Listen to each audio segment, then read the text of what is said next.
la question de tenir le cap d'un projet collectif dans cette période de crise sanitaire, mais vous l'aurez tous vécu, c'est beaucoup plus difficile. Euh, Surtout si on pense collectif dans son ensemble. Par contre, moi j'ai entendu beaucoup d'initiatives où c'était plutôt des petites collectivités. J'entendais encore hier dans une institution là, qui s'adresse à des personnes handicapées, mais ils ont essayé de construire des petits îlots pour que ce soit toujours la même bulle de 8 bénéficiaires qui viennent fréquenter l'institution, les mêmes éducateurs qui sont là au travail avec eux. Et je crois que ça a renforcé peut-être des petits groupes, des petites collectivités, pas au détriment de l'ensemble et du projet, de l'ensemble de l'institution, mais beaucoup souffrent quand même de ce manque de partage, de ce manque de pouvoir voir les autres bénéficiaires, les autres collègues. Et donc, voilà, ça c'est certainement une frustration, mais j'ai quand même envie de souligner toutes ces initiatives de,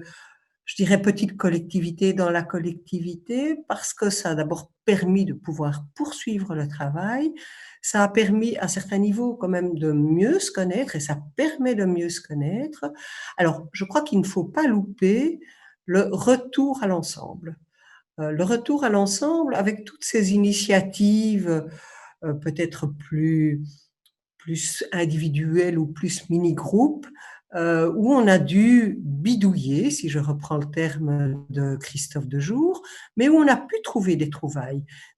qui sont peut-être un peu en dehors du prescrit habituel, mais qui ont quand même amené de la fraîcheur et de la créativité. Je trouve que dans ce que j'ai entendu, ce sont des zones où les personnes ont pu être contentes et fières d'elles. Alors, ne loupons pas le retour à l'ensemble. Ça me semble vraiment, vraiment essentiel. Et j'aurais envie de dire, comment prendre un temps éventuellement d'une grande réunion, alors peut-être tous les 2 mois, parce que cette crise sanitaire n'est pas prête de s'arrêter apparemment, euh, tous les 2 mois ou quelque chose comme ça, une grande réunion où il s'agit vraiment de pouvoir partager toutes ces petites trouvailles qu'on a dû mettre en place dans les petites collectivités. Avec aussi, évidemment, parce que je l'ai aussi entendu, les petites, non seulement les petites astuces, mais aussi les difficultés. Les difficultés parce que peut-être on pouvait moins parler à des collègues, parce qu'ils étaient plus loin, parce que si je pense à tout le secteur de l'hébergement, que ce soit le secteur de l'aide à la jeunesse, en hôpital, le secteur du handicap ou que sais-je, ben, c'est vrai que si on est plus en mini-collectivité, mini-groupe, ben, peut-être que ce qui se joue plus particulièrement entre un bénéficiaire et un soignant va se jouer d'une façon plus intense, sans que ça puisse être régulé par d'autres collègues, et on a moins cette occasion aussi de partage avec l'ensemble de ce qui peut se jouer là. Et c'est peut-être plus difficile quand on se retrouve à 2, 3 éducateurs de pouvoir amener en équipe, tiens, mais là, j'ai l'impression que avec ce bénéficiaire-là, ben, tu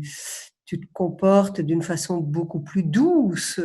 qu'avec les autres, ou beaucoup plus dure. Hein, on n'est qu'à 3, donc c'est plus difficile de partager ça.